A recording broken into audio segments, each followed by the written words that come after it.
this is a good one, given that it is June now, and it's on traveling and staying in shape. So advice for doing that.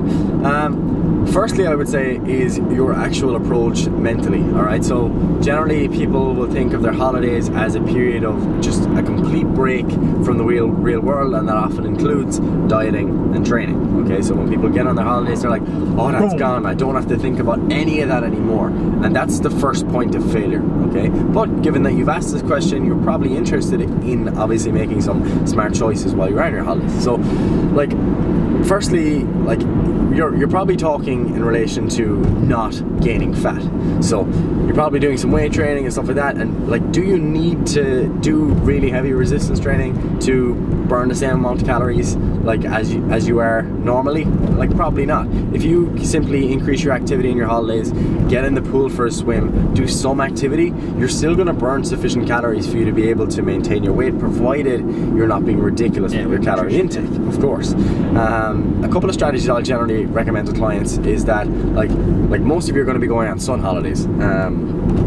So typically a day on a sun holiday is going to involve you like getting up, you know, going for the buffet breakfast, and then you're probably going to like either go for a walk and some sort of hiking or sightseeing kind of thing, or you're going to be lazing by the pool or at the beach all day. So like, they're not really food oriented activities and such. So what I will generally suggest is take a light at breakfast, some yogurt and fruit or some eggs, typically going to be on offer.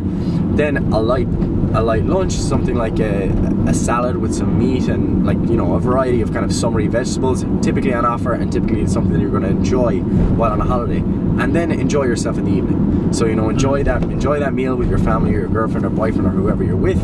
And if you want to have an ice cream during the day, go for it, but have some sort of structure. The last thing you want to do is go ahead with that mindset of fuck it and just start eating ice cream all day and drinking all like alcohol all day long, and, you know, doing things that you don't even want to do just because you feel like it's a break. And I think a lot of people have a tendency to do that because they know that when they come home again, the Tupperware is out, the chicken, the broccoli and the rice is there, and that doesn't taste half as good as that ice cream.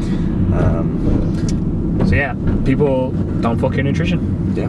I think one major thing to that is to actually be in shape before you go on holiday. Yeah. Yes. Because you'll have a lot more leeway if you go away in shape, and you'll have that couple of % to play around with that you didn't have had you not been in shape. So I would make sure to like push quite hard.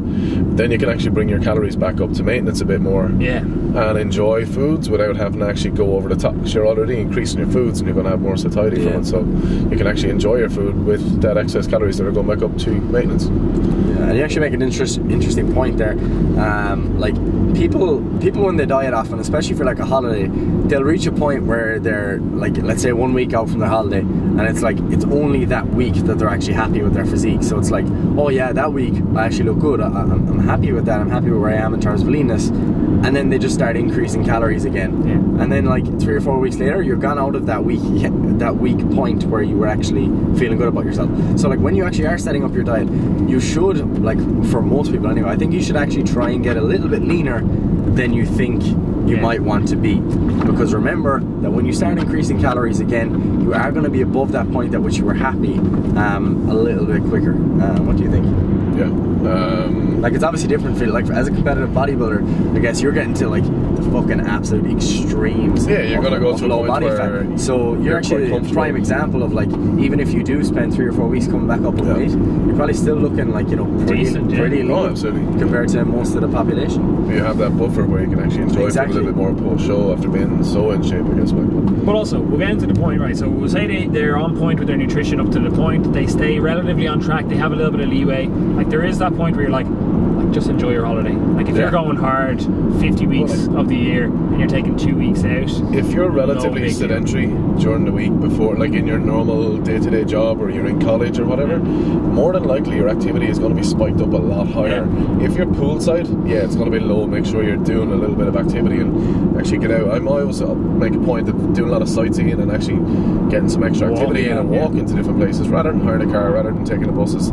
Get out and explore. And like, I always love to get out early in the morning is actually explore places and do a little bit of cardio, that you can actually suss the place out and get a feel for what's actually on offer, that you can actually go have a look at different restaurants, see what's available. Hell, even if you're going out drinking, like go actually dancing and not just sit at the bar. Like people are like, yeah, I'm in, and you're like, what the fuck? Like there's dance floor. Like there's thousands of calories to be burnt there if you want to stay on track. Last holiday I went on, actually I was using my Fitbit before You weren't I went dancing to it. on a dance floor. I wasn't, no, absolutely. Break dances. Spins on his head. I do the robot.